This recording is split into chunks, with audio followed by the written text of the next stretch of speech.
Magandang araw mga katiits, Luzon, Visayas at Mindanao. Shout out sa inyong lahat dyan. Meron akong ibabahagi sa inyo ngayon. Ito ay actual area na merong triangle formation ng isang niyog mga katiits na pareho yung mga marka na minarka ng mga Hapones. Pero bago natin ipagpatuloy ang video na ito mga katiits, meron akong i-recommend sa inyo na isang metal detector na ating magagamit at ito ay mura lamang, mabibili natin sa online mga katiits. Ayan, ipapakita ko sa inyo. Napakamura lang ito, mabibili natin sa online sa Shopee.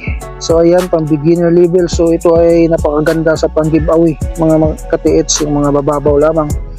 So ito ay mayroong halagang 1,230. So affordable lang talaga mga katiits, talagang mabibili natin ito.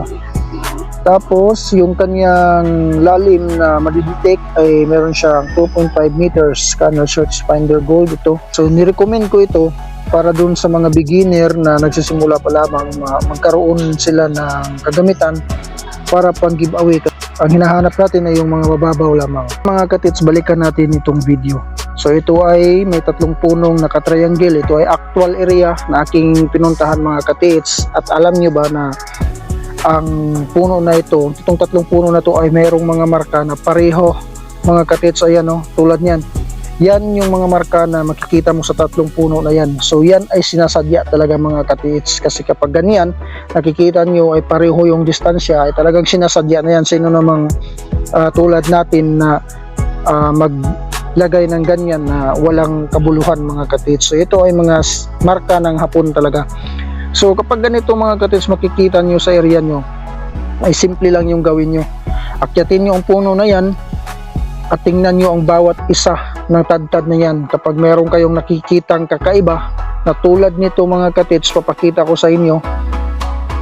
Tulad niyan mga katiits na parang mata, no, na merong tinitingnan dun sa unahan, yan ang bigyan natin ng pansin, kasi yan ay merong tinuturo o merong tinitingnan na isang area kung saan ka pwedeng magsimula na mag-locate, kasi nandun yung may sekreto. At alam nyo ba mga katiits na ang tinitingnan yan ay isang puno ng kawayan at tatlong puno yun mga katiits na old bamboo tree na nakalihira. Hindi siya naka-triangle formation, siya ay nakalihira mga katiits.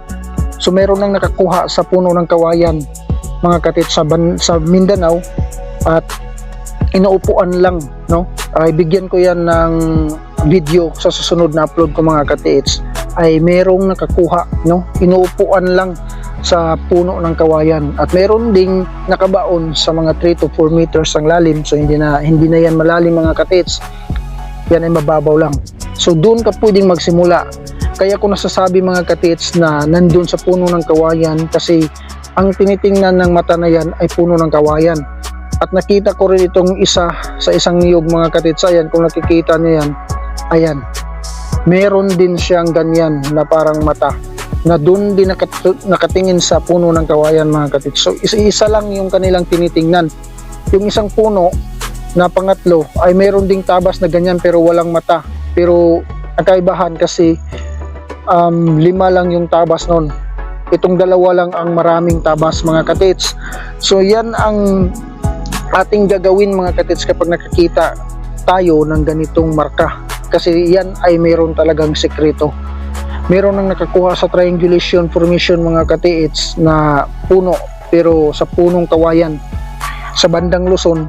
Nakakuha sila ng 300 bars, no, sa lalim na 80 feet yata yun mga katiits.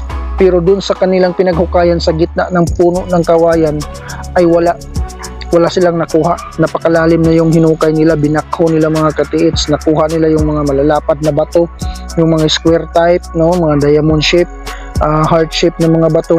Doon nila lahat nakuha yung mga marka, mga legit na marker talaga mga katiits yung nakuha nila doon sa gitna ng puno ng kawayan. Pero wala silang nakuhang treasure. Kaya sila naghanap ng scanner, nagbabayad sila ng scanner, nasa mga 100,000 yung binayaran nila para makita nila na mayroong bang laman yung kanilang pinaghukayan. Pero wala. Doon nila nakita mga katiits sa bandang unahan, 50 meters distance simula sa pinaghukayan nila sa may paakyat, no, nasa paanan ng bundok, nakita nila yung kayamanan na 300 bars. Kaya binakho nila pinagpatuloy nila yung paghukay nila mga katits, pero naka open cut na siya papunta doon sa nakita at doon nila nakuha yung 300 bars. So titingnan nyo mga katits, yung kanilang na-experience ay walang laman sa gitna ng puno ng kawayan. Doon sa unahan mga katits kung saan yung puno ng kawayan nakatingin, kasi yung dulo tulad nito na parang na-arrow siya ay nandun sa unahan, kung saan yung tapsulok niya nakaharap mga katits at 50 meters distance.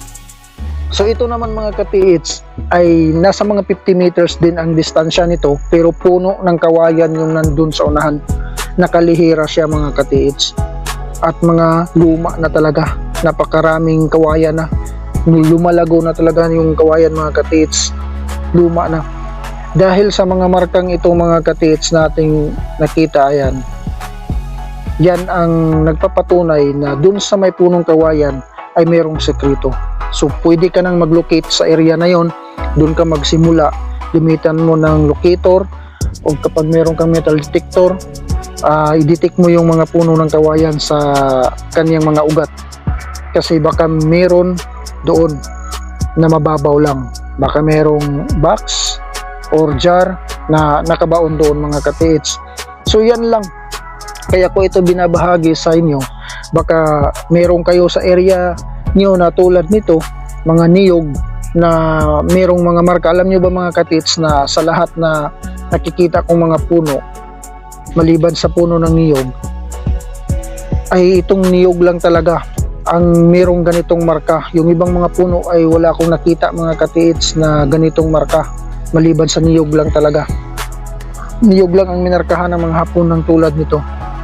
So ayan mga katits, no, kapag meron kayo sa area nyo na niyog na tulad nito na merong mga tabas, ganyan lang yung gawin nyo. Akyatin nyo yan kapag nakakita kayo ng tulad niya na marka. Yan ang bigyan mo ng pansin kung saan yan nakatingin sa bandang unahan. 50 meters distance, meron kang makikita ang counter sign yan mga katits, at dun ka magsimulang maglocate. So yun lang mga katits, no, sana ay meron kayong nakuhang ideya sa aking video na ito. Sana ay hindi kayo magsasawang sumuporta sa akin sa bawat upload ko, at salamat mga katits. At yun lang, God bless sa ating lahat.